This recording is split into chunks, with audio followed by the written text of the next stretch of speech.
Corona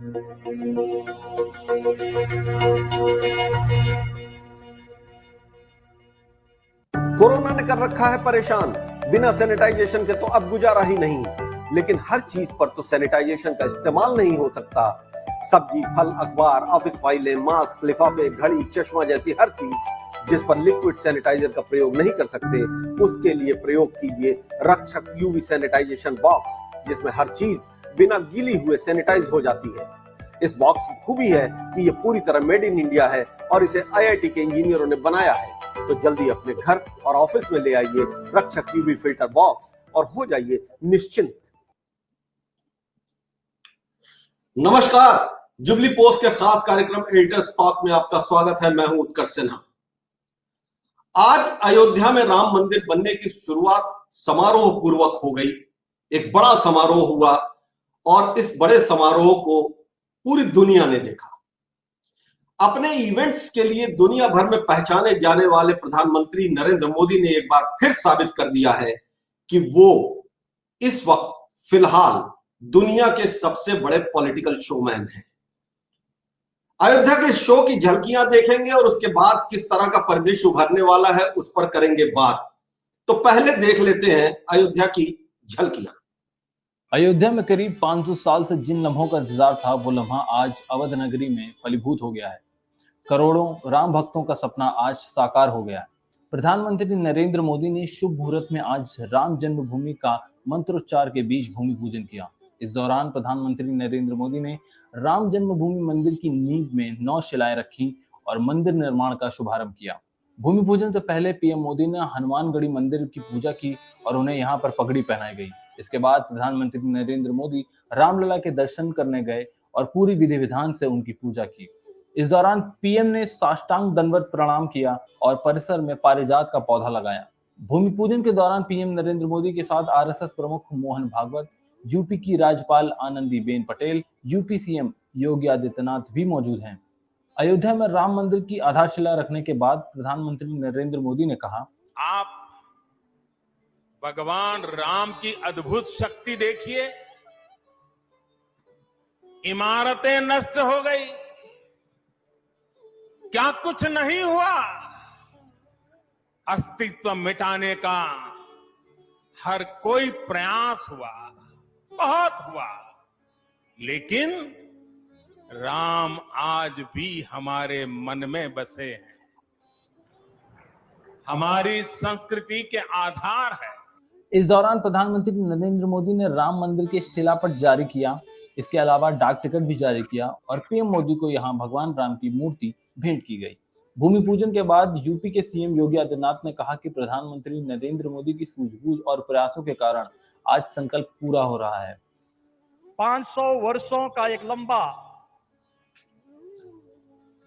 बड़ा और कड़ा संघर्ष, साधना, लेकिन भारत के लोकतांत्रिक मूल्यों, भारत की न्यायपालिका और भारत की कार्यपालिका की ताकत शांतिपूर्ण ढंग से, लोकतांत्रिक पद्धति से और संविधान सम्मत तरीके से समस्याओं का समाधान कैसे हो सकता है। आदरणीय प्रधानमंत्री जी के नेतृत्व में भारत ने दुनिया की सभी ताकतों को इस बात का एहसास कराया है और यह दिन हम सबको, पूरे भारतवासियों को इस शुभ घड़ी का एहसास कराने के लिए,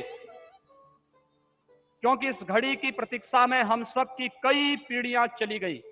वहीं आरएसएस प्रमुख मोहन भागवत ने कहा कि आज आनंद का क्षण है। एक संकल्प लिया था, तब से संघ प्रमुख देवव्रत जी ने कहा था कि 20 से 30 साल काम करना होगा। आज 30वें साल की शुरुआत में काम शुरू हुआ है। प्रयास किए हैं जी जान से, अनेक लोगों ने बलिदान दिए हैं। अरे नहीं है, वो सूक्ष्म रूप में आज यहाँ उपस्थित है, प्रत्यक्ष उपस्थित हो नहीं सकते। ऐसे भी है जो है लेकिन यहाँ आ नहीं सकते। रथ यात्रा का नेतृत्व करने वाले अडवाणी जी आज अपने घर में बैठकर इस कार्यक्रम को देख रहे होंगे। कितने ही लोग हैं कि जो आ भी सकते हैं लेकिन बुलाए नहीं जा सकते, परिस्थिति ऐसी है। तो ये थी कुछ झलकियां और हमने सुनी कुछ बातें। इस पूरे समारोह में अगर गौर से देखेंगे तो बहुत सारी चीजें दिखाई देंगी। इस पूरे समारोह के भीतर राम मंदिर आंदोलन के जितने जाने पहचाने चेहरे पिछले 3 दशकों में हमने देखे थे, पूरी पीढ़ियों ने देखे थे, वो सारे चेहरे किनारे हो गए। मोहन भागवत ने उस जिक्र जरूर किया लालकृष्ण आडवाणी का, लेकिन जिस तरह से आडवाणी जी की अनुपस्थिति रही उसने कुछ सवाल तो खड़े किए ही। एक और बड़ा फर्क हुआ, वो फर्क ये कि हिंदू हृदय सम्राट की पदवी भी अब कल्याण सिंह के पास से शिफ्ट होके नरेंद्र मोदी के पास पहुंच चुकी है। सनातन धर्म के संरक्षक माने जाने वाले चारों पीठों के जगत गुरु शंकराचार्यों की जगह आरएसएस और उसके संगठन विश्व हिंदू परिषद ने लेने की ओर एक कदम और बढ़ा दिया है। इस समारोह ने भारतीय जनता पार्टी, जो इस पूरे आंदोलन के राजनीतिक चेहरा थी, उसके भीतर भी बड़े बदलाव की तरफ इशारा कर दिया। राजनाथ सिंह और नितिन गडकरी सरीखे नेता जिस तरह से किनारे किए गए, वो भी एक परिवर्तन ही है। बात विपक्ष के बदले हुए स्टैंड की भी होगी, क्योंकि जिस तरह से मध्य प्रदेश के मुख्यमंत्री कमलनाथ ने हनुमान चालीसा का आयोजन करा लिया, पाठ करा लिया, जिस तरीके से प्रियंका गांधी ने चिट्ठी लिख करके इसको सामाजिक समरसता और उसका प्रतीक बता दिया, सुबह पूर्व मुख्यमंत्री उत्तर प्रदेश के अखिलेश यादव ने भी एक ट्वीट करके शुभकामनाएं दी, तो एक ऐसी घटना जिसने बीते 3 दशकों से भारतीय राजनीति को सबसे ज्यादा प्रभावित किया, जिसने भारतीय राजनीति के चेहरे को बदला, जिसने भारतीय राजनीति के नायक और प्रतिनायकों को गढ़ा, आज उसका एक चैप्टर पूरा हो गया। रामलला हम आएंगे मंदिर वहीं बनाएंगे का जो नारा था, वो भी आज भारतीय जनता पार्टी ने ये बताने की भरपूर कोशिश की कि वो इस नारे को पूरा करने में कामयाब हुई, और ये वास्तविकता भी है। लेकिन इस घटना का क्या ये पूर्ण विराम है?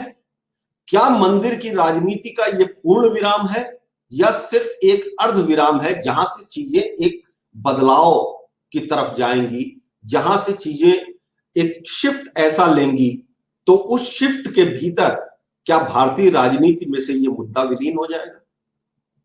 बहुत सारे ऐसे सवाल हैं जिसके बारे में बात करना होगा, और खास तौर से भारत की उस राजनीतिक परिदृश्य की बात करनी होगी, वो जरूरी है। तो इसलिए आज हमने यहां पर कुछ ऐसे लोगों को आमंत्रित किया है जिन्होंने पिछले 30 साल से इस राजनीति को बहुत गौर से देखा, उसके हर उतार चढ़ाव के साक्षी रहे, और उसके बाद उनका विश्लेषण क्या कहता है आज हम ये सुनेंगे। तो ये कोई सवाल जवाब का एक डिबेट शो नहीं है, ये हम हमेशा जुबली पोस्ट के इस एडिटर्स टॉक में ये कोशिश करते हैं कि विषय को समझा जाए, विषय की संभावनाओं को समझा जाए, और उसके बाद ये देखा जाए कि किस तरह के अनुमान आ रहे हैं हमारे सामने। मैं अपने मेहमानों से परिचित करा दूं, सारे वरिष्ठ पत्रकारों का एक बड़ा पैनल जुड़ा हुआ है हमारे साथ। मैं एक एक करके आपका परिचय कराता हूं। सुरेश बहादुर सिंह जी हैं, उत्तर प्रदेश के वरिष्ठ पत्रकार। सुरेंद्र दुबे जी हैं, वरिष्ठतम पत्रकारों में से एक उत्तर प्रदेश के। कुमार भवेश चंद्र हैं, जिन्होंने उत्तर प्रदेश और देश की राजनीति को बहुत करीब से देखा।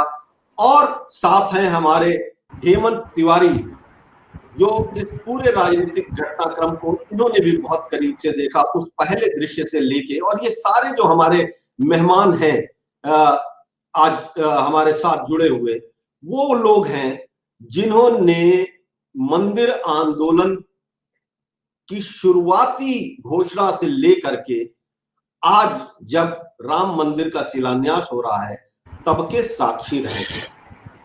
तो किस तरह से बदली राजनीति, किस तरह से बदलेगी राजनीति, क्या रहा था, थोड़ा इतिहास के भीतर भी जाएंगे, कैसे चेहरे बदले, कैसे लोग बदले, इन सब के ऊपर बात करेंगे। और ये सारे लोग जो हैं वो इतने वरिष्ठ हैं कि वरिष्ठता क्रम का अंदाजा लगा पाना यहां पर मेरे लिए बड़ा मुश्किल है।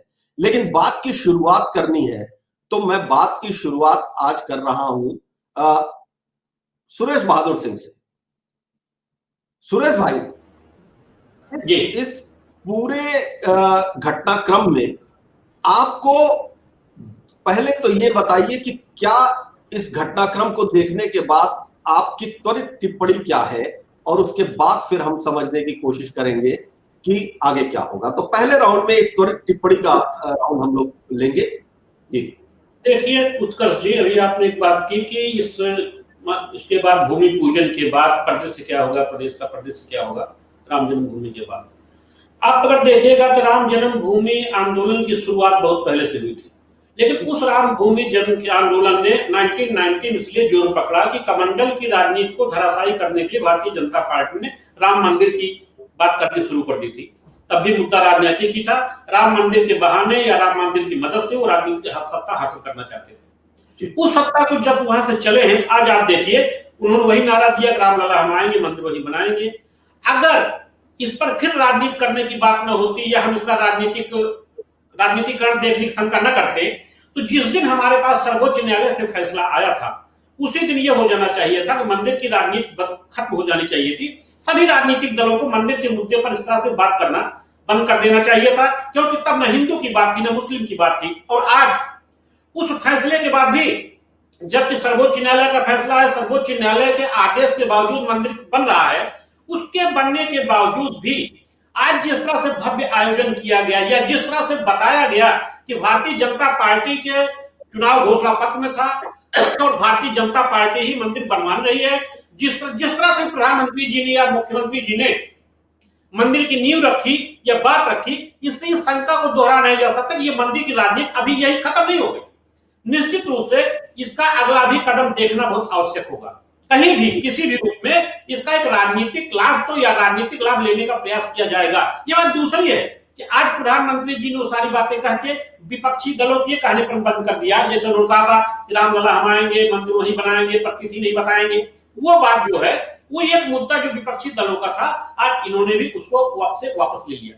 मैं समझता हूं बिल्कुल नियत साफ होती, हमें इसका राजनीतिक प्रयोग न करना होता, राजनीतिक उपयोग न करना होता तो मंदिर मुद्दे का अब बहुत ज्यादा राजनीतिकरण करने की आवश्यकता नहीं थी। लेकिन और भी मुद्दे हैं देश में, लेकिन हमारी भावनात्मक जो अपील है, जो भावनात्मक जो नब्ज पकड़ी है भारतीय जनता पार्टी ने, हमको भी देखिए आज जिस तरह से हम हर्षोल्लास में थे या जिस तरह से हम उल्लासित हो रहे थे, आप देखिए हमारे यहाँ, हमारी अपनी बात आप छोड़ दीजिए, देश का चौथा स्तंभ भी जय श्री राम हो गया था। ये ऐसा देखने को मुझे लगता है कि 6 दिसंबर 1992 को मिला था या आज फिर उसने वर्षों बाद फिर देखने को मिला। तो कहीं ना कहीं ये चीजें हमको प्रभावित करेंगी। इसमें प्रभावी मुद्दे हैं, प्रदेश के सामने भी मुद्दे हैं और बहुत प्रभावी मुद्दे हैं, लेकिन उन मुद्दों पर ना तो आप चर्चा करना चाहते हैं, ना हम चर्चा करना चाहते हैं, ना अन्य लोग भी करना चाहते हैं। मुझे लगता है अभी इसी पर, इस मंदिर की राजनीति पर अभी विराम लगने वाला नहीं है। ठीक बात है। हेमंत भाई, ये जिस तरह से इवेंट किया गया, जिस तरीके से एक बड़ा वो किया गया और उसके भीतर ये मैसेज हुआ कि भारतीय जनता पार्टी, क्योंकि देखिए टेक्निकल टर्म में अगर हम बात करेंगे तो भाई सुप्रीम कोर्ट का फैसला आया, उसके बाद एक ट्रस्ट बना, उस ट्रस्ट को ये मंदिर निर्माण की जिम्मेदारी थी। लेकिन इस मामले को, जैसा कि अभी सुरेश भाई कह रहे थे, कि फिर एक बार हाइप दी गई, उसी तरह से हाइप दी गई जैसे 1992 में हाइप दी गई थी, 89 से लेके 92 तक की जो हाइप थी। तो ये हाइप क्रिएशन जो था, मंदिर बनना धर्म की बात है, तो क्या भारत में राम अब राजनीतिक मसला ही रह गए हैं? धर्म के साथ बिना राजनीति जोड़े राम की पूजा नहीं हो सकती?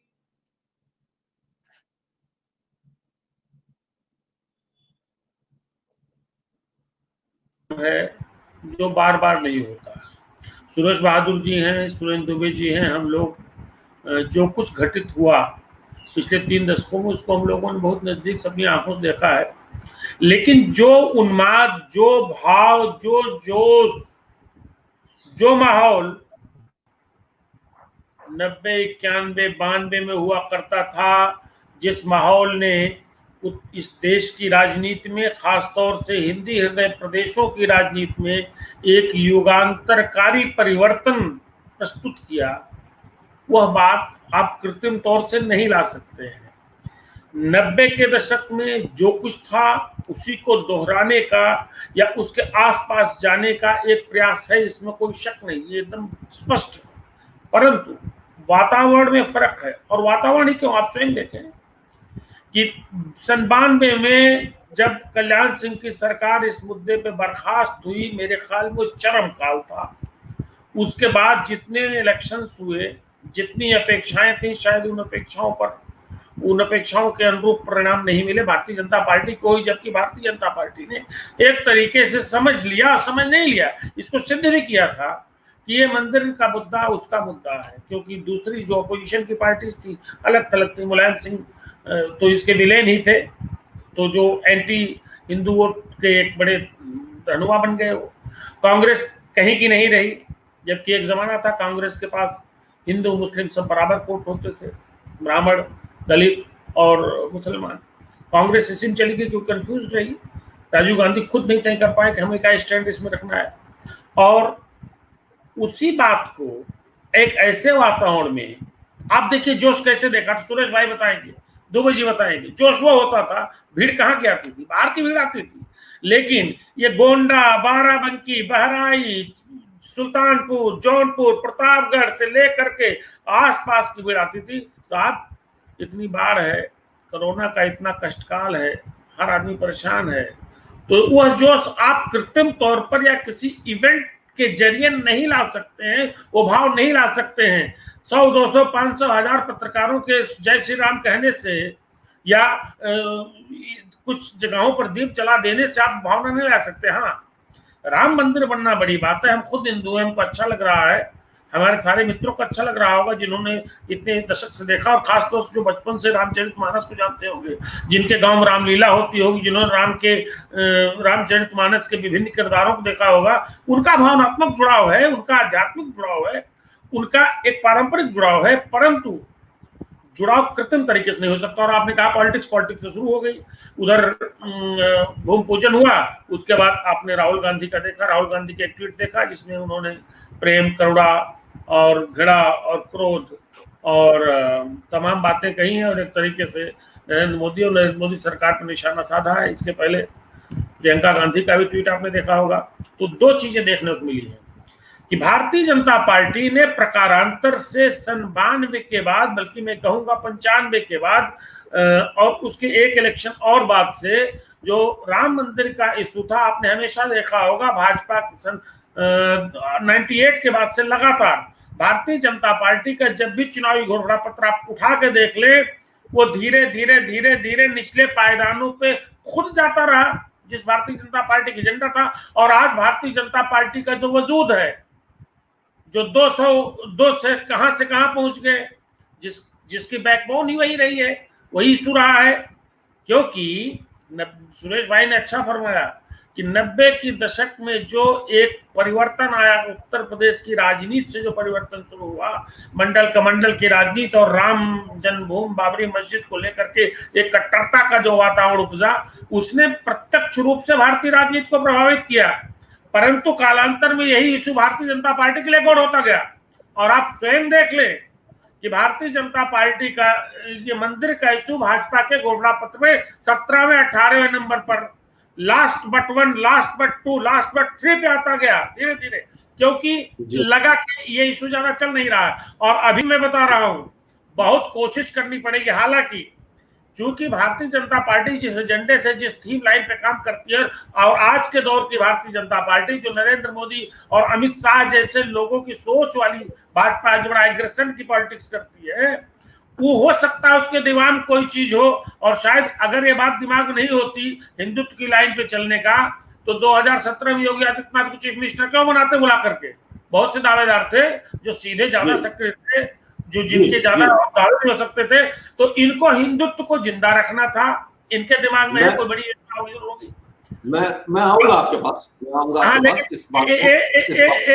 एक लाइन में जरूर उसमें बोल दूं। हाँ, लेकिन ये इशू जिंदा इसलिए रहेगा मुझे लगता है क्योंकि जो पार्टियां जिन पार्टियों का बड़ा टफ स्टैंड हुआ करता था, जिनको एक तरीके से विलेन माना जाता था इस इशू में, उनके जो रिएक्शंस इधर देखने को मिले हैं, जैसे अखिलेश यादव का बड़ा सॉफ्ट रिएक्शन रहा, प्रियंका गांधी का बहुत ही सॉफ्ट रहा, कमलनाथ का आपने जिक्र किया, तो कोई ऐसी मायावती ने भी एक तरीके से ये बात कही, तो लगता है सबको आगे जरूरत है, क्योंकि ये असंतुलन की स्थिति हो गई है।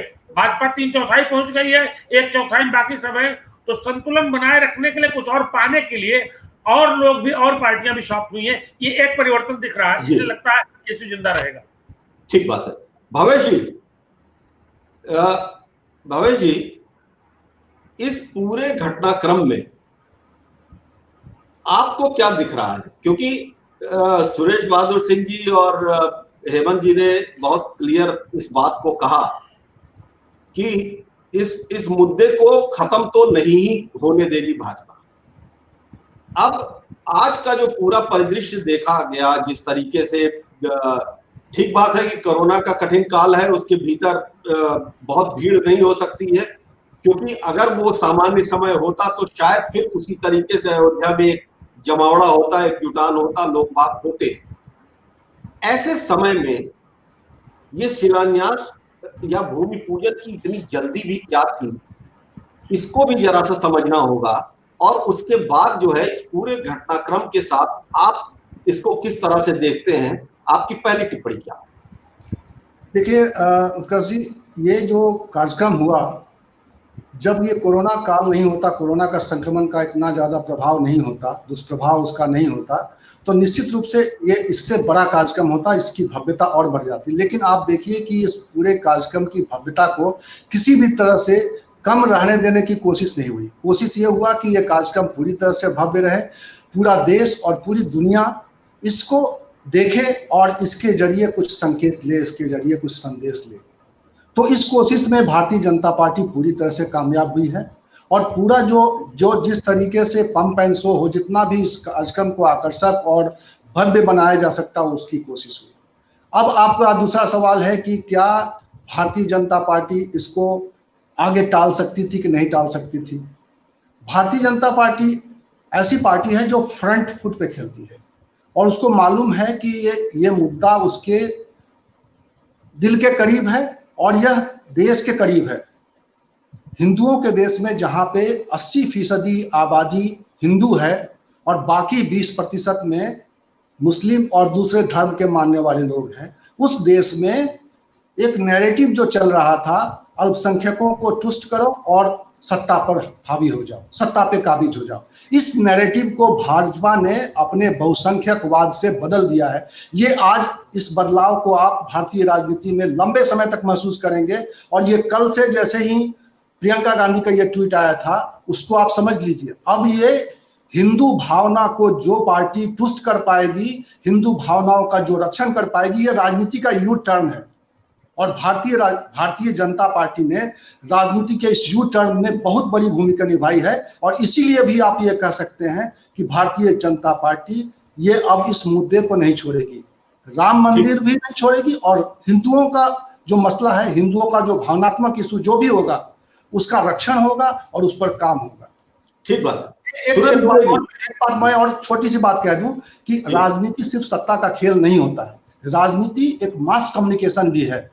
जनता के साथ एक बहुत बड़े वर्ग को आप अपने संवाद करके अपने पक्ष में कर लेने का काम भी राजनीति है, और भारतीय जनता पार्टी ने ये बखूबी इसको पहचाना है और इस पर काम कर रही है। और इसीलिए आज तक चाहे जितनी भी आलोचना कर ले कि भारतीय जनता पार्टी, ये मंदिर की राजनीति को हम और आप गलत कह सकते हैं, लेकिन जो भावनात्मक मुद्दा है राम को हम और आप जो हिंदू हैं और जो भारतीय हैं, वो राम को गलत नहीं बता सकते हैं। तो इसलिए ये सेंटिमेंटल, ये भावनात्मक इशू है। इस इशू के साथ भारतीय जनता पार्टी रहेगी और इसका लाभ लेती रहेगी, तब तक लाभ लेती रहेगी जब तक कोई दूसरा राजनीतिक दल आकर कोई नैरेटिव, कोई नया नैरेटिव, कोई नई बात, कोई नया प्लान लोगों के मन में नहीं डालती है और बड़े वर्ग को नहीं उससे प्रभावित करती है। इसलिए ये मुद्दा रहेगा। ठीक बात। सुरेंद्र दुबे जी, आपको मेरी आवाज मिल रही है? जी, आपको आवाज मिल रही है? हाँ, आवाज मिल रही है। हाँ मिल रही। कुछ दिक्कत है, कुछ नेटवर्क की दिक्कत है। अभी फिर से आ जाएंगे, शामिल हो जाएंगे। तो एक बात तो बहुत क्लियर है कि भारतीय जनता पार्टी ने इस देश की नब्ज को पकड़ा। भावनात्मक देश है, समारोहों का देश है। भारत समारोहों को बहुत पसंद करता है। धर्म का समारोह हो, सांस्कृतिक समारोह हो, परिवार में समारोह हो, हमें बहुत अच्छा लगता है। और इसलिए जो ये ब्लेंडिंग है, ये ब्लेंडिंग अनायास नहीं है। धर्म और राजनीति, जो लंबे समय तक ये माना जाता रहा कि धर्म और राजनीति आपस में एक मिलाना नहीं चाहिए, सिद्धांत ये कहता था कि उसको नहीं मिलाना चाहिए, लेकिन वो सिद्धांत परे हुआ और धर्म और राजनीति अब इस तरह से जुड़ गई है कि धार्मिक आधार पर वोटों का बंटवारा भी हो रहा है। और जैसा कि भावेश ये भी कह रहे थे कि अब भारतीय राजनीति में जो इस चीज को चुनौती देगा वो तो कहीं अपने आप को देखना भूल जाए, और बल्कि ये देखना पड़ेगा कि कैसे नैरेटिव शिफ्ट करने में कामयाब हो पाता है कोई। दुबे जी, आपको आवाज आ रही है? दुबे जी, आपको आवाज आ रही है? अच्छा, ठीक है। तो तुरंत दुबे जी, आपकी आवाज बहुत धीमी आ रही है, लेकिन मेरे ख्याल से आप को सुनना थोड़ा मुश्किल है जी। वो टेक्निकल समस्या को दूर करेंगे लोग। सुरेश भाई जी, इवेंट को पसंद करने वाला देश, इवेंट को पसंद करने वाला समाज, धर्म के साथ भावनात्मक लगाव और इवेंट मैनेजमेंट के गुरु नरेंद्र मोदी की भाजपा। देखिए तो विपक्ष के पास रास्ता क्या है? देखिए, जहां तक वर्तमान स्थिति की बात है, ये हमारा देश धर्म प्रधान रहा है, धार्मिक आस्थाओं का देश रहा है। एक तो ये चीज पैदा करने की कोशिश की गई, दूसरी भारतीय जनता पार्टी ये सफल रही, कामयाब रही इस मुद्दे में कि पिछले 70 सालों में या 4-5 साल 6 साल भारतीय जनता पार्टी की सरकार बीच में छोड़ दिया जाए, उन 70 सालों में बहुसंख्यक समाज के साथ बहुसंख्यक समाज को वो अधिकार और वो राइट्स नहीं मिल पाए हैं जो उसको मिलने चाहिए थे। और जितनी पिछली सरकारें थी उन्होंने अल्पसंख्यक समाज को ज्यादा तवज्जो दी और वो अल्पसंख्यक समाज को तरजीह देते रहे। और ये बहुसंख्यक समाज के दिमाग में बिल्कुल ये कहने में कामयाब हो गए। कामयाब नहीं, बहुसंख्यक समाज को लगा भी कि हमारी हमेशा अल्पसंख्यक समाज के मुकाबले हमारी अनदेखी की गई, हमारी अवहेलना की गई। ये चीज बिल्कुल बिल्कुल घर कर गई। और इसी का असर है कि हमने अपने धार्मिक, फिर क्यों हमारा प्रदेश, अब देखिए 1984 में बसपा के गठन के बाद कांग्रेस से दलित चला गया, 92 में समाजवादी पार्टी गठन बाद जैसे बाबरी मस्जिद विध्वंस हुआ, मुस्लिम मौलाना मुलायम सिंह यादव हो गए, मुसलमान उनके साथ चला गया। कांग्रेस जो बिल्कुल सत्ता रूल करती थी, इन्हीं सारे वोट करके दलित को, अल्पसंख्यक को, ब्राह्मण वर्ग को या कुछ और सवर्ण समाज को मिला करके कांग्रेस हमेशा रूल करती चली आ रही थी। उस जो वो बन गई थी, धारणा बन गई थी, उस धारणा को भारतीय जनता पार्टी कम से कम ये इस 2014 के दौरान, तो 2014 में ये बनाने में कामयाब हो गई कि यहाँ यादव नहीं रहा, यादव भी हिंदू हो गया, पूर्वी भी हिंदू हो गया, सवर्ण क्लास तो हिंदू था ही। तो उन्होंने ये, आप देखिए उस चुनाव का असर ये हुआ कि कहीं न कहीं ये धार्मिक आधार पर बदलाव हो गया, ये बहुसंख्यक आधार पर हो गया और अल्पसंख्यक समाज पर हो गया। अब दूसरी बात जो भी हेमंत जी ने कही थी वो भी एक सच्चाई थी। 2017 में जब प्रदेश की बागडोर मुख्यमंत्री योगी आदित्यनाथ को सौंपी गई, ये स्पष्ट संकेत था कि निश्चित रूप से हिंदुत्व होगा, हमारी धार्मिक आस्था ही हमारा आगे के चुनाव का प्रमुख आधार होगा। और ये नहीं, जैसे ही मुख्यमंत्री योगी आदित्यनाथ बने हैं, उन्होंने उसी हिंदुत्व की, अपनी हिंदुत्व की छवि को बरकरार करने के लिए, आप सबको याद होगा, उन्होंने विधानसभा में कहा था हम ईद नहीं मनाते, हाँ, लेकिन जो ईद मनाएंगे उनको हम सुरक्षा मुहैया उपलब्ध कराएंगे। उन्होंने राजधर्म का पालन किया। अन्य कई मौकों पर देखो, जो हमारे धार्मिक स्थल थे, उन्होंने धार्मिक स्थलों को डेवलप करना शुरू किया, धार्मिक स्थलों को पर्यटक स्थल के रूप में बना करके उन्हें चाहे प्रदेश में चाहे देश में उस छवि को, धार्मिक छवि को अपनी निश्चित रूप से निखारने की कोशिश की। तो कहीं न कहीं वो तभी से ये एक सोची समझी रणनीति का हिस्सा था। ये राजनीतिक रणनीति आप कह सकते भारतीय जनता पार्टी की, जो 2017 में 2014 में आई, 2017 में आई, अब फिर 2019 में आप देखिए पुलवामा के पहले ये नहीं कहा जा सकता था कि भारतीय जनता पार्टी की स्थिति इतनी मजबूत थी। लेकिन फिर हमारे बाद राष्ट्रवाद जो लाया, राष्ट्र प्रेम का जो एक मुद्दा हमारे सामने आया, हम लोग सारे लोग उसमें बहते गए और इसी का परिणाम है आज भी भारतीय जनता पार्टी सत्ता में काबिज है। और एक बात और कहूंगा जिसे हम लोग स्वीकार करना चाहिए, हम भले धर्मनिरपेक्षता की बात करें, हम भले धार्मिक संतुलन की बात करें, लेकिन आज भी हमारे यहाँ हिंदू मुसलमान के बीच की खाई उसी तरह बनी हुई है और ये अभी कुछ बनी रहने की संभावना भी है। और उसी खाई का फायदा भारतीय जनता पार्टी ने आज भी उठाया है और आगे भी उठानी रही। अभी ये खाई कम होने वाली नहीं है, क्योंकि कुछ न कुछ बुद्धिजीवी मुसलमान जो है, जैसे आज भी अगर राम जन्मभूमि का शिलान्यास हुआ, मूर्ति पूजन हुआ, भूमि पूजन हुआ, तो फिर भी कुछ लोगों ने, चाहे बाबरी एक्शन कमेटी रहे हो, चाहे उससे जुड़े लोग रहे हैं, उस पर फिर सवाल उठाना शुरू कर दिया। जबकि सर्वोच्च न्यायालय के फैसले के बाद मैं समझता हूं, चाहे हिंदू समाज हो चाहे मुस्लिम समाज हो, इस राम मंदिर के मुद्दे पर उसको टिप्पणी बिल्कुल बंद कर देनी चाहिए थी। और एक बात और अच्छी आप हमारे साथियों ने कही कि अब लोगों को समझ में आ गया, चाहे कांग्रेस पार्टी हो, चाहे अखिलेश यादव हो, चाहे या दूसरे अन्य दलों के लोग हो, उनको ये लगा कि कहीं न कहीं जब तक हमें सत्ता हासिल करनी पड़ेगी, सत्ता हासिल करने का प्रयास करना पड़ेगा, कहीं न कहीं उन बहुसंख्यक मतों को हमें अपने पक्ष में लाना पड़ेगा जो बहुसंख्यक मत भारतीय जनता पार्टी में चले गए। अब चुनौती यही है, भारतीय जनता पार्टी कैसे अपने उन बहुसंख्यक मतों को अपने पास में रखती है और विपक्षी दल कैसे उनके मतों में सेंध लगा लेते हैं। ठीक बात है।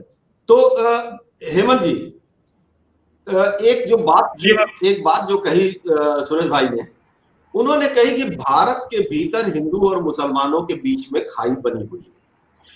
भारत के भीतर, भारत का इतिहास देखिए तो अगर लंबे समय से देखें तो ये भी कहा जाता है कि भारत में तो अब हिंदू और मुसलमान इस तरह से एक साथ हैं कि उनको अलग तो आप कर नहीं सकते। चावल दाल की खिचड़ी ही है, कौन ज्यादा है कौन कम है वो एक अलग बात है। ये बनी हुई है और इसको बनी रहने देने में जो बीच बीच में काम होता रहता है, उसमें दोनों पक्षों के लोग शामिल, कट्टरपंथी दोनों तरफ है और दोनों ये चाहते हैं कि उनकी अपनी अपनी दुकानदारी चले। तो क्या आज, जैसे आज दो बातें बहुत महत्वपूर्ण प्रधानमंत्री के भाषण में दो बातें मैंने मार्क की। एक बात उन्होंने जो कहा वो ये कहा कि आज जय श्री राम का समय नहीं है, जय सिया राम का समय है।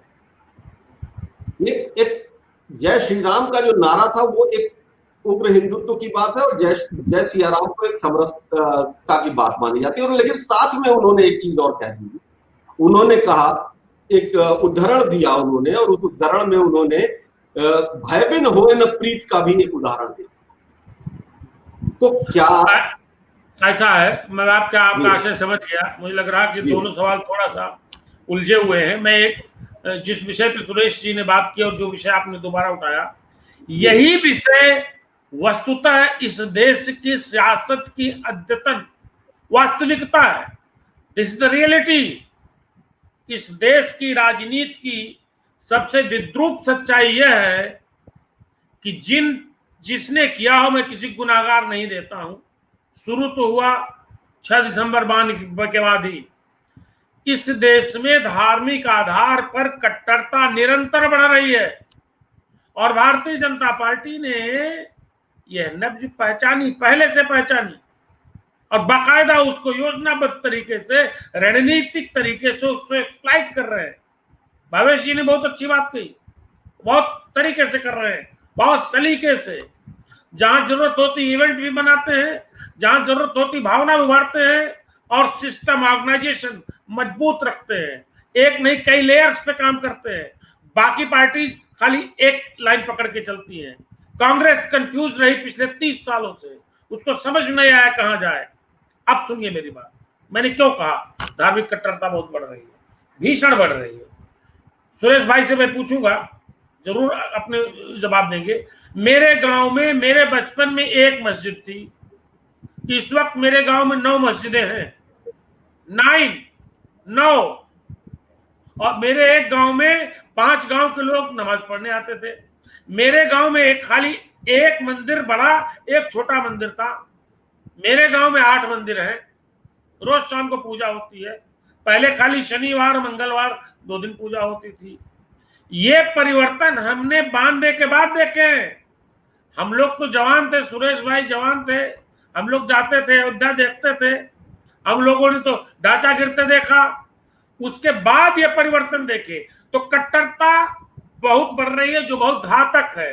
दुनिया की सबसे बड़ी जमहूरियत के लिए इस वक्त सबसे बड़ा खतरा बढ़ती कट्टरता है। और आप जानिएगा, भावेश जी ने कहा, भावेश जी, भाजपा ने योजनाबद्ध तरीके से काम किया, इसीलिए भाजपा 75 है, बाकी 25 में सब हैं। आप देख लीजिए, जब एक इस वक्त अभी घटा लीजिए तो 70 प्लस सांसद इनके हैं, बाकी 10 में सबके हैं। ये एवरेज रहा है, 60 प्लस इनके हैं, बाकी में सब है। ये नतीजा भी तो इसीलिए है क्योंकि इन्होंने उसको समझा, उसी लाइन पे काम किया।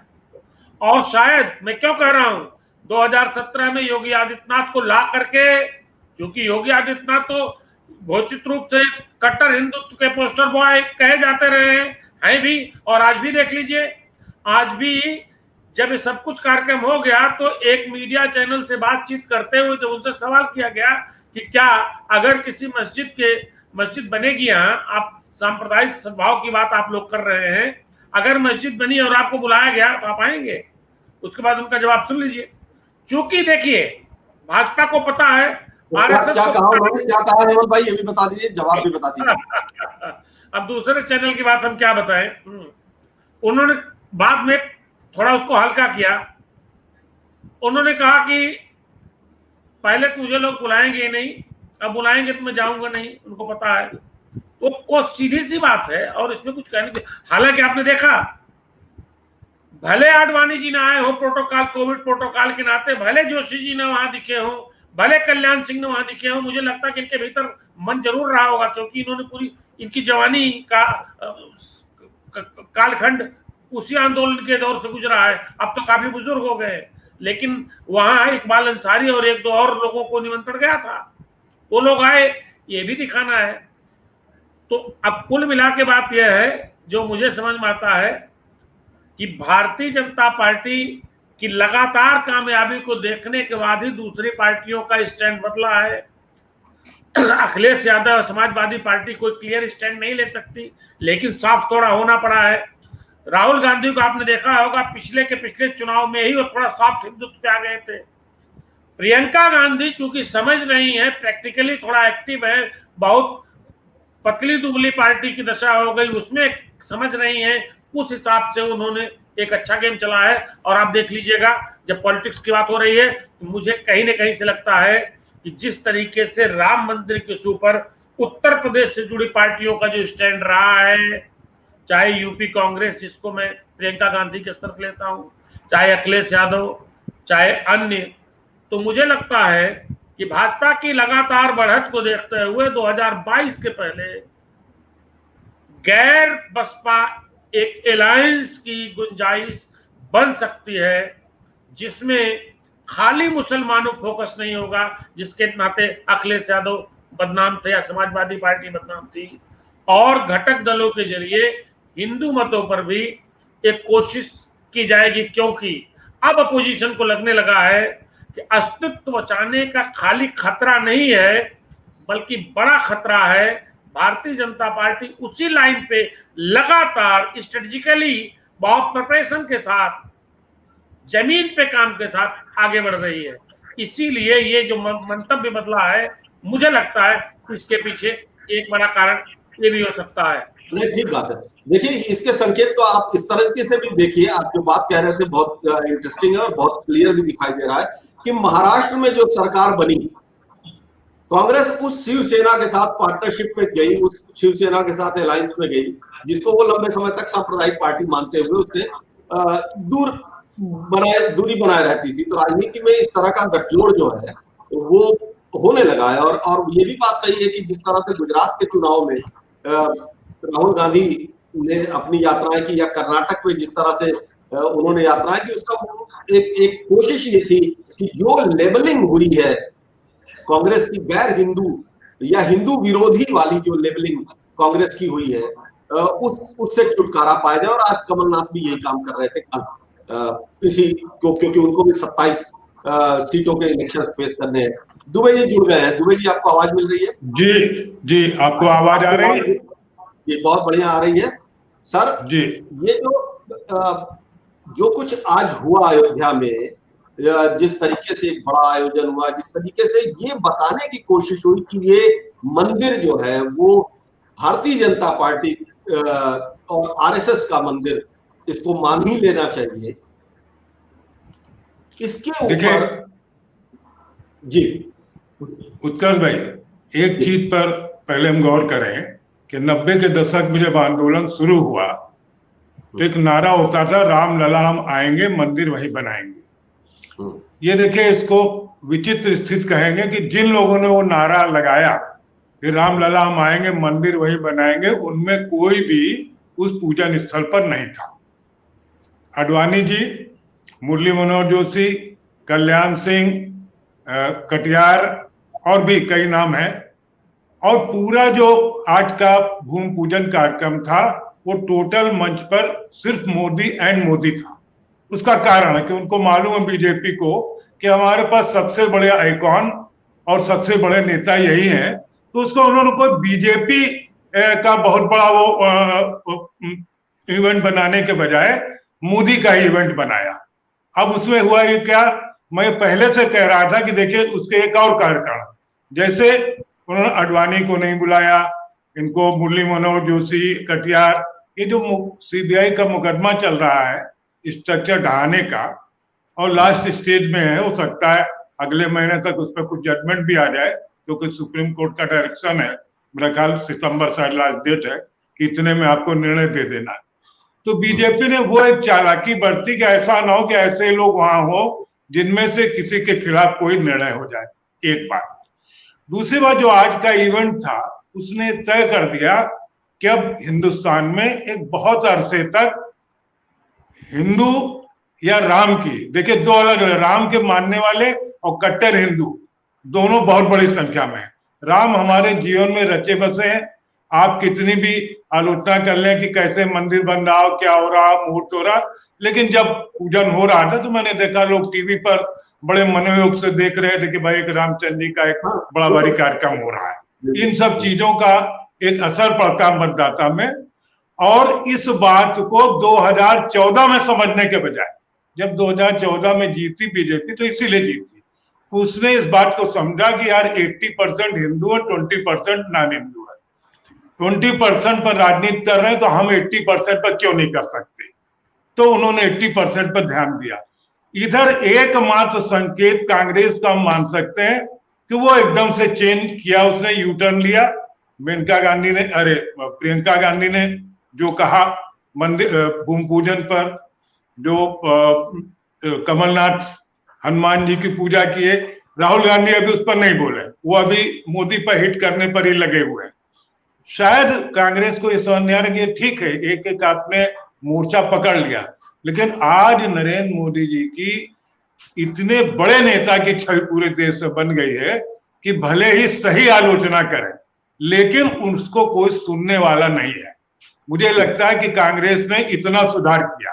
दूसरी पार्टी चाहे सपा है, एक सेकंड, सपा है, मान लीजिए थोड़ा उन्होंने कह दिया, बीएसपी कुछ बोली नहीं, अन्य जो क्षेत्रीय दल है कुछ बोल नहीं रहे, क्योंकि अभी वो इस बात को शायद अभी भी नहीं समझ पाए हैं कि अब बगैर हिंदू वोटों को लिए, हिंदूवादी बने बगैर इस देश में राजनीति करना लगभग असंभव हो गया है। ठीक बात है, ठीक बात है। एक दर्शक कमेंट कर रहे हैं, जरा उसको पढ़ देते हैं, फिर हम, क्योंकि कार्यक्रम अब समाप्त होने की तरफ है तो आखिरी एक विषय है उसको भी लेंगे, लेकिन ये कमेंट पढ़ देते हैं। ये कह रहे हैं कि दूसरे अन्य किसी के द्वारा किए गए कार्यों का श्रेय लेना प्रधानमंत्री जी बहुत अच्छी तरीके से करते हैं। नकारात्मकता का स्तर इतना है कि वो कम नेताओं को राजनीति कमजोर कर देते हैं, इसका किसी को पता नहीं चलने देते। तो ठीक बात है, ये इनका व्यक्तिगत एक कमेंट था। एक चीज और आ रही है, एक चीज और सवाल है कि, और ये इससे जुड़ा हुआ है कि भाई तमाम आलोचनाओं के बाद, तमाम ऑब्जेक्शंस के बाद, भादों के महीने में जो हमारी परंपरागत समय जो नहीं होता है शुभ कार्यों का, उसके बाद भी ये किया गया। तो कुछ लोग ये कह रहे हैं कि चुनाव है बिहार में और बाई इलेक्शंस हैं, तो उनको वहां पर मैसेज देना है एक वो। लेकिन इसके साथ कुछ लोगों का ये भी कहना है कि ये समय का चुनाव इसलिए किया गया कि फिलहाल चीन के साथ जो बॉर्डर का जो हमारा डिस्प्यूट है उसमें हम चीन अपनी जिद से पीछे नहीं हट रहा है, हम लाख चाहे बात कर लें। दूसरी तरफ रोजगार के हालात बहुत खराब है और तीसरी तरफ विकास का तो जो एजेंडा था वो कहीं आर्थिक स्तर के ऊपर तो काफी पीछे जा ही चुका है। परिस्थितियां भी हैं, नीतियां भी हैं, इसमें भी कोई दो राय नहीं। भावेश जी और उसके बाद हेमंत जी और उसके बाद सुरेश भाई, क्या आप लोगों को ये लगता है कि इस वक्त जब प्रधानमंत्री नरेंद्र मोदी और भारतीय जनता पार्टी की सरकार कुछ मुद्दों पर बहुत बुरी तरीके से घिरी हुई है, जहां पर फेस सेविंग बहुत मुश्किल हो रही है, वहां पर ये इवेंट जल्दीबाजी में इसलिए किया गया कि बाकी सारे मुद्दे पीछे हो जाए? भविष्य नहीं, बिल्कुल। देखिए, अगर सरकार के तौर पे हम आलोचना करना चाहें तो बीजेपी की हम खुद बहुत बड़े आलोचक हैं। भारतीय जनता पार्टी जिस तरीके से एक सामाजिक सद्भाव को लेकर जो उसका अप्रोच होना चाहिए था एक सरकार के तौर पे, पार्टी के तौर पे ठीक है, आप लोगों को अपने पक्ष में करना चाहते हैं, कोई भी नैरेटिव लेके जा सकते हैं, उस पर लोगों को जगा सकते हैं, उस विषय पर लोगों को अपने पक्ष में कर सकते हैं। लेकिन जब आप एक सरकार हैं, जब आप सत्ता में हैं, तो आपका काम होता है कि एक अच्छा प्रशासन देना। और अच्छा प्रशासन में ये बात भी जरूर आती है कि समाज में सौहार्द बना रहे, समाज में समरसता बनी रहे, ये एक बहुत बड़ा विषय है। और उसके अलावा एक देश के ऊपर जो एक भरोसा होता है, जैसे चीन का मसला है, सुरक्षा का मसला है, उस पर भी सरकार को भरोसा जताना होता है, दिखाना होता है कि आप इस सरकार के साथ हैं तो आप सुरक्षित हैं, आपकी सीमाएं सुरक्षित हैं, आपके सैनिक अपने काम पे हैं और आपका देश सुरक्षित है। तो जाहिर तौर पे इस मुद्दे पर सरकार का उस तरीके से ध्यान नहीं है। और जिस तरीके से जो अलग से जो मसले आ जाते हैं, राम मंदिर का मुद्दा, भावनात्मक मुद्दा, और इस मुद्दे से सरकार विषयांतर करके अपने पक्ष में एक माहौल बनाने की कोशिश कर रही है, वो कर रही है। लेकिन सवाल यह है कि विपक्ष की विश्वसनीयता इतनी कमजोर हो गई है कि वह जब ये सवाल खड़े करती है तो जो काउंटर नैरेटिव आता है उसको काउंटर नहीं कर पाती है। तो जब तक ये नहीं हो पाएगा, जब तक विपक्ष की विश्वसनीयता नहीं कायम हो पाएगी, जब तक ये नहीं हो पाएगा कि विपक्ष जो कह रहा है उसको भी लोग समझें और उसकी उस ओर सोचने और समझने की कोशिश करें। विपक्ष ये कह रहा है, राहुल गांधी रोज सवाल कर रहे हैं, चाइना को लेकर सवाल कर रहे हैं, अर्थव्यवस्था को लेकर सवाल कर रहे हैं, कहाँ सुना जा रहा है? क्योंकि विश्वसनीयता नहीं है। तो ये लोगों में अपनी विश्वसनीयता कायम करना भी, मैंने कहा ना कि सत्ता सिर्फ बहुत इसका खेल नहीं है कि कैसे सत्ता पाना है, लोगों को कैसे विश्वास हासिल करना है। और इस विश्वास हासिल करने में कहीं ना कहीं विपक्ष कमजोर है, जिसकी वजह से कमजोर प्रशासन के बावजूद मोदी राज कर रहे हैं और राज करते रह सकते हैं। मैंने एक बार फिर कह रहा हूं कि वो तब तक राज करते रहेंगे जब तक दूसरा दल नए नैरेटिव के साथ, बहुत ही सॉलिड अप्रोच के साथ लोगों को विश्वास में नहीं ले। बिल्कुल। हेमंत भाई जी, उत्तर प्रदेश में योगी सरकार बुरी तरीके से घिरी हुई थी, फिलहाल कानून व्यवस्था को लेके एक के बाद एक घटनाएं, और उसके बाद कोरोना संक्रमण से निपटने के लिए वो डेटा जिस तरीके से आए, जिस तरीके से उनके ऊपर सवाल खड़े हुए, तो एक गवर्नेंस का सवाल था, रोजगार के जो आंकड़े थे तो आंकड़ेबाजी के ऊपर भी बहुत सवाल हुए। तो फिलहाल का जो ये इवेंट हुआ ये तो सूट करता है इस सरकार को भी, क्योंकि अभी वो सारी चर्चाएं बंद हो जाएंगी। देखिए, मैं दूसरी बात कर रहा हूँ, जो भावेश जी आपने सवाल किया, पहले मैं सूक्ष्म उत्तर उसका दे देता हूँ। मुझे नहीं लगता है, देखिए, न तो भारतीय जनता पार्टी इतनी बड़ी अनाड़ी है, न जनता इतनी बड़ी अनाड़ी है। भाजपा अनाड़ी इतनी नहीं है कि जनता का अनाड़ी समझे कि अस्पताल में बेड नहीं है, कोविड की व्यवस्था नहीं हो रही है, आदमी मर रहा है और आप राम मंदिर में दीप जला लेंगे, आदमी इससे डाइवर्ट हो जाएगा। जनता इससे डाइवर्ट नहीं, भाजपा कच्चा खेल नहीं खेलती है। मुझे लगता है कि राम मंदिर के शिलान्यास, भूमि पूजन और निर्माण की शुरुआत, और जो इसका टाइमिंग है 32 महीने या 36 महीने जो तय होगा, वो अगले पार्लियामेंट्री इलेक्शन के पहले, और इसका पहला फेज 2022 के असेंबली इलेक्शन के पहले, ये इसके दृष्टि से, चूंकि आर्किटेक्ट से जो बनाने वाले हैं उनसे पूरी बात सरकार की हुई है, कहने के लिए ट्रस्ट है, लेकिन पीछे पीछे सरकार है, सब कुछ उसकी दृष्टि से होता है। ये उस हिसाब से प्लान किया गया है। ये फिलहाल चीन की समस्या, कोरोना की समस्या से डाइवर्ट करने वाली बात नहीं है। नंबर 1 बात। नंबर 2 बात, पब्लिक है, अब पब्लिक रिएक्ट करती, पब्लिक देखती है। कोरोना में अगर व्यवस्था नहीं, आप पास बेड्स नहीं है, डॉक्टर नहीं है, इलाज नहीं है, आदमी परेशान है, रोजगार नहीं मिल रहा है, तो वो रिएक्ट करेगा और उसका नतीजा आपको दिखेगा। समस्याएं उत्तर प्रदेश सरकार के सामने बहुत ज्यादा हैं। 350 विधायकों की बहुत बड़ी सरकार थी, परफॉर्मेंस के हिसाब से जमीन पे कुछ है नहीं। आप कहीं चले जाइए, सुरेश बहादुर जी अपने सुल्तानपुर के खाली लबुआ थाने की हालत देख ले, हम सरपतहा की हालत देख ले, चीजें ठीक नहीं है। ईमानदार मेहनती मुख्यमंत्री के बावजूद चूंकि ब्यूरोक्रेसी पर डिपेंडेंस इतना ज्यादा हो गए हैं, डिपेंडेंट, कि वो चीजें उनको फैक्चुअल चीजें सामने नहीं आ रही हैं। इस बात का इल्हाम है, ये और भी तमाम चीजें हैं इधर जो कुछ हुआ, तो ये सब दिक्कतें उसको फेस करनी भाजपा को पता है। लेकिन मंदिर का, या अगर इसको आप एक इवेंट का स्वरूप कहते हैं, इवेंट थी और सक्सेसफुल इवेंट थी, बढ़िया बताया, पूरी दुनिया ने देखा।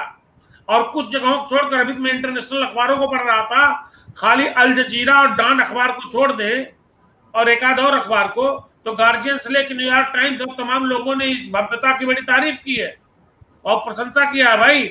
तो एक इवेंट को कामयाब इवेंट तो बना ही दिया इन्होंने, लेकिन यह तात्कालिक लाभ की इवेंट नहीं है। ये दीर्घकालिक दृष्टि से 2022 के असेंबली इलेक्शन उत्तर प्रदेश के और जो 2024 के पार्लियामेंट्री इलेक्शन है, उसके परिप्रेक्ष्य में मंदिर को के मामले को और धार दी जाएगी, ऐसा मुझे लगता है। सुरेश भाई जी, तो फिलहाल आलोचनाओं में घिरी हुई सरकार को बूस्टर डोज मिला है। देखिए, निश्चित रूप से इसमें कोई दो राय नहीं, सरकार के सामने समस्याएं बहुत हैं और कोई ऐसी कॉन्क्रीट मुद्दा नहीं है, कोई ऐसी सफलता नहीं है जो जनता के सामने वो ले जा सके। और ये भी एक सच्चाई है कि राम जन्मभूमि का मुद्दा सिर्फ धार्मिक भावनाओं को उभार करके, धार्मिक भावनाओं को आगे करके वो अपनी सारी असफलताओं को ढक देना चाहते हैं और अभी तक उन असफलताओं में वो सफल भी हुए हैं, ढकने में सफल भी हुए हैं। मेरा सिर्फ ये मानना है, जैसे भी मित्र ने कहा, कि जनता नैरेटिव खुद तय करती है। हमें ये ऐसा विश्वास नहीं छोड़ेगी, विश्वास है अविश्वास है, ठीक है, जब तक धार्मिक भावनाएं हावी हो रही हैं, हो सकता है उन धार्मिक भावनाओं का हम लाभ उठाएं, लेकिन इन विफलताओं का, इन असफलताओं का जो हम लोग डेली झा रहे हैं, जैसे भी हेमंत जी ने कहा कि समस्याएं हैं, सब देख भी रहे हैं, उसके बावजूद अगर ताली बजा रहे आ रहे हैं तो कहीं कहीं उनकी धार्मिक भावनाएं आती है। लेकिन ये धार्मिक भावनाएं कितने समय तक उभार सकते हैं, कब तक उभार कर सकते हैं, कहा नहीं जा सकता, क्योंकि निचले स्तर तक समस्याएं बहुत है। और कभी भी आप मत कहिएगा कि विपक्ष कोई नेता तय करता, नेता हमेशा जनता नैरेटिव तय करती है और यही जनता फिर से नैरेटिव तय करेगी। ये सब जनता का अधिकार है। आप देखिए 77 में 95 के बाद कौन तो सोच रहा था कि इंदिरा जी जाएंगे, लेकिन 77 पर ना तो सांप्रदायिक सद्भाव की बात हुई, जो सांप्रदायिकता की बात हुई, सारे लोग इकट्ठे हो गए, भले सन्यासी में 2 ही सदस्य के नाम पर सारे लोग अलग हो गए। जैसे उसी तरह आप देखिएगा कि एक माहौल फिर बनेगा और जनता ही नैरेटिव तय करेगी और जनता की ही विजय होगी। ठीक, प्रवेश कुमार एक दर्शक हैं, उनका कमेंट आया है कि this is very unfortunate when country is going through very high time, BJP is diverting all issues with Ram मंदिर इवेंट। ये भी एक जनता का एक पक्ष है। सुरेंद्र दुबे जी, आपका फाइनल कमेंट क्या है कि ये जो अभी हेमंत भाई ने कहा कि इसकी प्लानिंग जो है, इस पूरे मंदिर निर्माण की योजना बहुत चुनावी दृष्टिकोण से समय सीमा उसकी तय की गई है, और इस वक्त भी जो चुनौती है, जो हम लोग बात कर रहे हैं कि चीन के बॉर्डर पर हम लाख यहाँ भाषण दे दें, लेकिन हकीकत ये है कि चीन लगातार दबाव बनाने में कामयाब है, हट नहीं रहा है। वो संक्रमण है, मैनेजमेंट है, गवर्नेंस है, लॉ एंड ऑर्डर है, दुनिया भर की सारी अपनी जगह पे है। तो ऐसे में क्या ये कोशिश कामयाब होती दिखाई दे रही है आपको? देखिए, मैं जो सुरेश बाबू ने बात कही, जनता तय करे, सुनिए एक बात, कि जनता तय करती है, और कब जनता किस बात पर तय कर दे, अंदर अंदर घुटते घुटते, इसका अंदाजा कई बार पॉलिटिकल पार्टीज को नहीं लग पाता है। और अगर हर बार अंदाजा लग जाए तो शासन और सत्ता कभी बदले नहीं। एक पार्टी जो सत्ता में आ जाए वो लगातार बनी रहे। तो मैं सुरेश बहादुर की इस बात से बिल्कुल मुतमईन हूं। मुख्य बात इसमें क्या है, देखिए कि विपक्ष, आप सोचते हैं 2022 तक कोई ऐसा करिश्मा करके बहुत मजबूत हो जाएगा, उसका आधार हमें नहीं दिखाई पड़ता है, क्योंकि सबसे बड़ी अपोजिशन पार्टी कांग्रेस है जो अपने अंतर्द्वंद्वों से जूझ रही है। बाकी जो क्षेत्रीय दल हैं वो कभी लेफ्ट जाते हैं, कभी राइट जाते हैं, उनको समझ नहीं आता कि हम क्या करें। या ये भी लोग कहते हैं कि साहब ये लोग कहीं ना कहीं तमाम जगहों पर फंसे हुए हैं और भयभीत होकर के बीजेपी का बहुत विरोध नहीं कर पाते। लेकिन जनता जो है वो काफी स्तर पर, कई बार हमने देखा है पिछले 40-50 साल में कि लोगों को पता नहीं चलता, जब इंदिरा गांधी हटी सत्ता से तो ये माना गया कि अब ये जिंदगी भर के लिए गई। और जो उनके संबंध में जो पुस्तकें लिखी गई, मैंने उनको पढ़ा है, उसमें ये कहा जाता था कि इंदिरा गांधी इतना भयभीत थी अपने लिए और संजय गांधी दोनों के लिए कि हम लोगों का जीवन बड़ा मुश्किल होगा। लेकिन ऐसी परिस्थितियां बदली और उन्होंने कमबैक किया और जोरदार कमबैक किया और लोग सब कुछ भूल गए। आज समस्या क्या है, आज के हिसाब से देखें 19, 20 और 21 के हिसाब से, या 22 का चुनाव यहाँ होने वाला, यूपी में होने वाला है, तो ये अभी मंदिर का मुद्दा उनको कुछ मदद करेगा। लेकिन आप देख लीजिए, एक कहावत है, भूखे भजन न होए गोपाला। तो जो इकोनॉमिक सिचुएशन हमारी इतनी खराब है कि लोगों के पास रोटी नहीं है, नौकरियां नहीं है, रोजगार नहीं है, लोग बेरोजगार हो गए बुरी तरह से।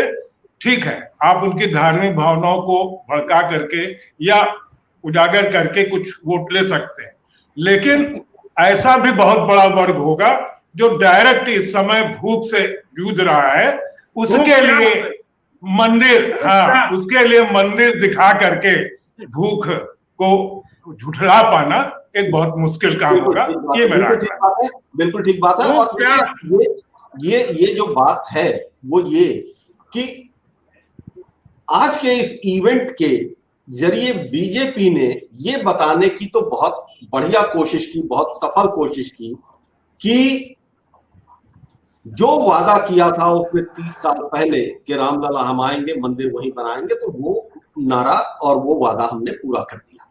ये भारतीय जनता पार्टी ने आज ये कोशिश की, ये स्थापित करने की बाकायदा कोशिश की। दूसरी चीज जो दिखाई दी कि जो हम इतिहास में बात करते हैं कि 1974 में 75 में एक नारा लगा करता था, Indira is India, India is Indira, Indira is Congress, Congress is Indira. आज वही नारा नरेंद्र मोदी की तरफ शिफ्ट कर गया है। Narendra Modi is BJP, BJP is Modi, ना उनके आगे कोई ना उनके पीछे कोई। तो वो भी उन्होंने बहुत अच्छे से, बहुत एक तरीके से, एक रणनीतिक तरीके से स्थापित कर दिया है और वो कामयाब हुए। क्योंकि जिस अगर निमंत्रण पत्र जो बटा था, अगर आप उसको भी गौर से देखिए तो वहां भगवान राम के शिलान्यास की बात छोटे अक्षरों में थी और प्रधानमंत्री नरेंद्र मोदी का नाम काफी बड़ा था। और आज हमने एक सोशल मीडिया पे एक फोटो भी बहुत इंटरेस्टिंग देखा जिसमें बालक राम को उंगली पकड़ के मंदिर की तरफ ले जा रहे थे नरेंद्र मोदी।